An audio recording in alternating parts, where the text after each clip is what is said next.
Halo, shalom. Salam sejahtera buat kita semua. Dan salam sehat selalu ya saudara. Jangan sakit. Amin. Biar penuh dengan sukacita dan damai sejahtera. Dan jangan lupa ikutin terus peraturan pemerintah di dalam PSBB ini. Karena kita tahu itu buat kebaikan kita. Dan saya berdoa supaya saudara-saudara semua tidak ada yang terjangkit pandemi yang sedang melanda kita hari-hari ini. Amin. Oke. Hari ini saudara, saya akan membahas tentang mulut, perkataan. Karena Tuhan menaruh sesuatu yang luar biasa di dalam mulut ini, saudara. Mulut diberi kuasa oleh Tuhan bukan hanya untuk berbicara, tapi seperti bagaimana Dia, saudara, saat bumi dipenuhi dengan kegelapan di dalam kitab Kejadian, saudara, ketika dia berkata, jadilah terang. Dunia yang gelap itu tiba-tiba menjadi terang. Artinya apa saudara? Perkataan kita yang dipenuhi dengan firman Tuhan itu sangat berkuasa untuk menciptakan sesuatu yang baru.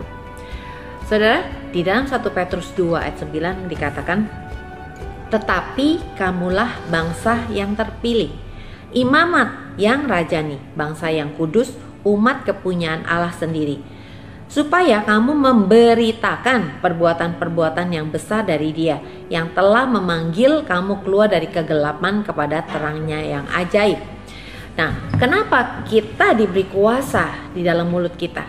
Karena Tuhan melihat kita bukan hanya sebagai umat pilihan biasa saudara, tapi Dia memandang kita sebagai imam dan raja. Sebagai imam dan raja saudara, mereka memiliki kesamaan, yaitu di dalam kuasa dalam mulut mereka. Khususnya dalam perjanjian lama kita bisa melihat saudara, seorang raja di dalam kitab Pengkhotbah berkata, titah raja itu pasti berkuasa. Karena titah raja berkuasa. Jadi artinya apa saudara? Setiap perkataan raja itu pasti dieksekusi. Nah, sebagai seorang imam gimana saudara? Dalam Ulangan 21 ayat 5 dikatakan bahwa imam-imam Bani Lewi itu mereka adalah orang-orang dipilih untuk melayani Allah, memberikan berkat dalam nama Tuhan, dan menurut putusan mereka lah setiap perkara, setiap hal luka melukai harus diselesaikan. Artinya apa saudara? Imam memiliki hubungan dengan Allah, dan imam itu diberi kuasa lewat ucapan di mulutnya. Dia memberkati, dia menyembuhkan saudara, dan menyelesaikan banyak perkara di antara umat Israel. Nah, sekarang kalau kita tarik dengan situasi kita yang modern ini saudara, sama artinya lewat perkataan kita, segala yang salah, segala yang tidak sesuai firman, segala penyerangan musuh, sakit penyakit, hal-hal yang mematikan saudara, kita bisa mengubahnya dengan perkataan lidah bibir kita yang dipenuhi dengan firman Tuhan, yang dipenuhi dengan janji-janji Tuhan. Kita tidak bersetuju dengan apa yang musuh buat. Ingat saudara, musuh kita bukanlah darah dan daging ya saudara, tapi iblis dan roh-roh jahat yang di udara. Nah saudara, ketika kita memiliki perkataan Tuhan di dalam lidah bibir kita yang telah memenuhi hati kita, ketika saat kita lepaskan, itu sanggup melakukan segala perkara yang dahsyat saudara. Sanggup membuat yang gelap menjadi terang. Sanggup membuat sakit penyakit itu disembuhkan saudara. Jangan main-main dengan lidah bibir kita saudara. Dan jangan bersepakat dengan musuh, tapi bersepakatlah dengan Allah. Perkatakanlah apa yang Allah katakan. Keluarkan perkataan itu. Apa yang kau percaya dalam hatimu, kau keluarkan lewat lidah bibirmu. Lihat, sesuatu yang baik pasti terjadi. Ingat saudara, perkataan yang kita deklarasikan itu bukan mantra.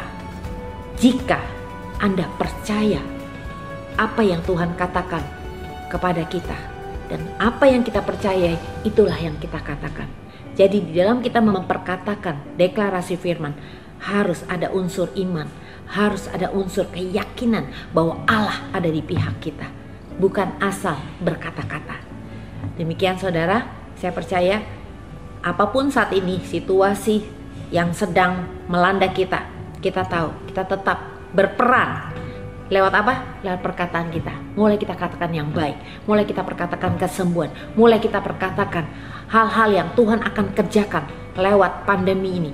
Hal yang baik, karena Allah tidak pernah merancangkan kejahatan, Allah tidak pernah merancangkan kematian, tapi Allah selalu menginginkan kita hidup dengan segala kelimpahannya. Oke saudara, mulai praktekkan.